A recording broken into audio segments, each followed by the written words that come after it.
हिवाळ्याच्या दिवसात रस्त्याने जाताना मधूनच एका आल्हाददायक सुगंधाने तुमचं लक्ष वेधलं असेलच.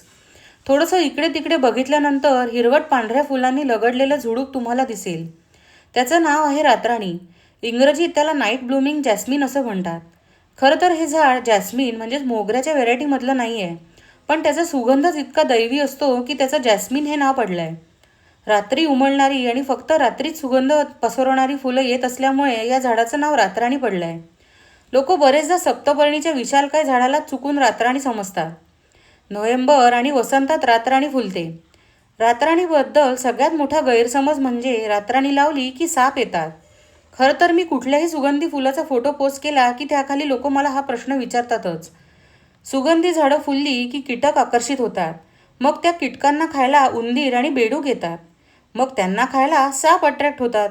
अशी फूड चेनच असते. त्यामुळे सुगंधी फुलांची झाडं डायरेक्ट सापांना आकर्षित करत नाहीत. ना साप त्या झाडांवर बसलेला असतो, ना साप त्यांच्या मुळाशी बीळ करतो. हे सगळे मेथ्स म्हणजेच मिथक आहेत. मुळात साप स्वतःचं बीळ स्वतःच बनवत नाही. सोनचाफा, पारिजात, मोगरा, रातराणी यासारखी झाडं तुम्ही खुशाल तुमच्या बागेत लावायला हवी. उंदरांसारखे प्राणी अस्वच्छता असेल अशाच ठिकाणी जास्त होतात. त्यामुळे बाग नेहमी स्वच्छ असावी. चंदनाच्या झाडाचंही तसंच. चंदनाचं खोड तोडल्याशिवाय त्यातून सुगंध येत नसतो. त्यामुळे साप त्यांना आकर्षित होण्याचा प्रश्नच येत नाही. पण चंदन म्हणा किंवा इतर सावली देणारी झाडं म्हणा, त्यांच्या खाली कचरा साचलेला असतो. त्यामुळे सापांना लपायला जागा मिळते. त्यामुळे परिसर स्वच्छ ठेवणे हाच एक उपाय आहे. माझ्या घरी प्रत्येक दिशेला रातराणी आहे, सोनचाफा आहे, पारिजात, जाईजुई, मोगरा आणि चंदनसुद्धा आहे. पण या झाडांवर मी आजपर्यंत साप बघितला नाही आहे. रातराणीचं प्रपोगेशन काड्या लावून होतं.